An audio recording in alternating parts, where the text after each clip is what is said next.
Bro big boss చూస్తున్నారా? చూస్తున్నాను. ఎలా అనిపిస్తుంది ఈ సీజన్ అసలు? బానే ఉందన్న, నడుస్తుంది. ఇమాన్యుల్ కామెడీ అవన్నీ నడుస్తుంది అట్లానే. సో అందరూ సేఫ్ గేమ్ ఆడుతున్నారు హౌస్ లో అంటున్నారు, మీరే ఉంటారు అంటే ఏదో సెల్ఫిష్ గా, అంటే నేనుంటే చాలు హౌస్ లో ఉన్నట్టు ఆడుతున్నారు అంటున్నారు, మీరే ఉంటారు? నాకైతే ఆ మాటకైతే రీతునే గుర్తొస్తుంది అన్న. మెయిన్ రీతునే.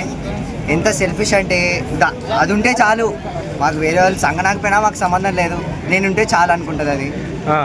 సో తనుజ గేమ్ ఎలా అనిపిస్తుంది హౌస్ లో అన్న? ఎపిసోడ్ 60 నిమిషాలు అయితే 40 నిమిషాలు ఆమెదే కదన్నా ఉండేది. మొత్తం చూసి చూసి దొబ్బిందన్న. మాకైతే ఆమె ముఖమే గుర్తొస్తుంది కళల్లో కూడా. సో తనుజకి బిగ్ బాస్ ఫేవర్ చేస్తున్నాడు అంటున్నారు, మీరే? మొత్తం ఆమె ఫేవర్ అన్న, మొత్తం ఆమెకే ఫేవర్. కప్పు గెలిచినా కానీ ఆశ్చర్యపోనక్కర్లేదు. సో తనుజ సేఫ్ గేమ్ ఆడుతుంది, సెల్ఫిష్ గా ఆడుతుంది అని చెప్పేసి అంటున్నారు, మీరే అంటారు? సేఫ్ గేమ్ అయితే ఆడుతుందన్న, సెల్ఫిష్ ఏం కాదు. చాలాసార్లు సాక్రిఫైస్ చేసింది, బాగానే ఉంది. సేఫ్ గేమ్ అయితే కాదు. సో సెంటిమెంటల్గా అందరినీ ఏడ్ చేసి సెంటిమెంటల్ ఫూల్సింగ్ చేస్తుంది అందరినీ అని చెప్పేసి అంటున్నారు. ఇంకా ఏడుస్తారు, అదే ఇంకా ఎవరికైనా ఇప్పుడు క్యాప్టెన్సీ పోయినప్పుడు ఏడుస్తారన్న, అది నార్మల్. అది సెంటిమెంటల్ ఏం అట్లా ఏం కాదు, అది నార్మల్ అది. సో మొన్న కూడా నాగార్జున వచ్చినప్పుడు నాకు హౌస్లో ఎవరు బాండ్స్ లేరు, అంటే ఎవరు నాకు ఫ్రెండ్స్ కాదు, ఎవరు నాకు ఇది కాదు, అందరూ నన్ను మోసం చేసిన వాళ్ళే అనేసి మాట్లాడింది కదా. సో ఏమనిపిస్తుంది అంటే అందరు సపోర్ట్ ఎవరు లేరని చెప్పేసింది కదా. అన్న ఉన్నాడు కదా అన్న, నాన్న ఉన్నాడు కదా, నాన్న కూడా దివ్యాంకలు వెళ్ళాడు. కానీ ఈ వీక్ మాత్రం, వచ్చే వీక్ అదే లాస్ట్ వీక్, ఈ వీక్ మాత్రం నాన్న కొంచెం వెనకబడ్డాడు. అదే లేకపోతే నాన్న ఉన్నాడు ఎప్పుడైనా సరే, నాన్న మాత్రం ఉంటాడు వార్నింగ్ అయితే. అదే. సో మొన్న దివ్యతో గొడవ అయింది కదా, ఎలా అనిపిస్తుంది అంటే కావాలని దివ్య పోయిన వీక్ కెప్టెన్లో వదిలేసింది, ఈ వీక్ లాస్ట్ వీక్ కూడా తనని సేవ్ చేసింది కదా తనుజ, ఏమనిపిస్తుంది మీకు?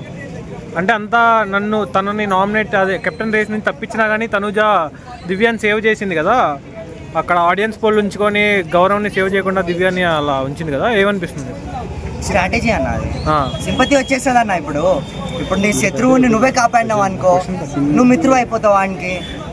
అదే అదైతే గ్రేట్ స్ట్రాటజీ అన్న. ఓకే. సో 10 వీక్స్ కెప్టెన్ అవ్వలేదు తనుజ, ఇప్పుడు ఈ వీక్ కెప్టెన్ అయింది, ఎలా అనిపిస్తుంది అంటే? బాగానే ఉందన్న, ఏదో ఆడింది గెలిచింది, ఓకే. ఆమె కష్టం అది, చేతులు ఏదో పట్టుకుంది, ఏదో చేసేసింది, బాగానే ఉంది. కెప్టెన్ అయింది కదా, సంతోషం. సో అందరూ రేషన్ మేనేజర్ ఉన్నప్పుడు సీరియస్గా ఉంది, అందరి మీద అరిచేస్తుంది అన్నారు, కెప్టెన్ అయినప్పుడు ఎలా అనిపిస్తుంది? ఇప్పుడు కెప్టెన్లో ఉన్నప్పుడు చల్లబడింది అన్న కొంచెం. అప్పటికైతే ఒకప్పుడు తనుజ వేరు, ఇప్పుడు తనుజ వేరు, చాలా చల్లబడిపోయింది. లైట్ ఆడుతుంది. ఇప్పుడు ఏదో తిన్నామా, మన పని చూసుకున్నామా, మన గేమ్ ఆడుకున్నామా, ఎవడన్నా హాయ్ చెప్తే హాయ్ చెప్పామా, బాయ్ చెప్పామా, అంతే. సో కళ్యాణ్ అండ్ తనుజ కొంచెం రిలేషన్లోకి వెళ్తున్నారు, క్రష్ మొదలైంది కళ్యాణ్ మీద అని చెప్పేసి తనుజకి అంటున్నారు. అన్నగారు అయితే స్టార్టింగ్ నుంచి ట్రై చేస్తానే ఉన్నాడు, గోకుతానే ఉన్నాడు. ఎంత గోకినా కానీ మా పడట్లేదు. ఏదో మొన్న కొంచెం బాండింగ్ ఏర్పడింది, అది కూడా ఫ్రెండ్లీ బాండింగే, ఏం క్రష్ అదంటే. So demon Pawan and Rithu relationship ఎలా అనిపిస్తుంది మీకు? అన్న చిరాకన్నా ఆ ఏడుపు చూస్తే అయితే నాకు టీవీ పాలతో ఇంకా పుట్టయిందన్న, కానీ డబ్బులు ఏమైనా ఆగిపోయినా కానీ. సో ఈ వీక్ ఎవరు ఎలిమినేట్ అవుతారు అనుకుంటున్నారు మీరు? ఈ వీక్ అయితే అంత అనుకోలేదన్న, పోతే సంజన పోతుంది అనిపిస్తుంది.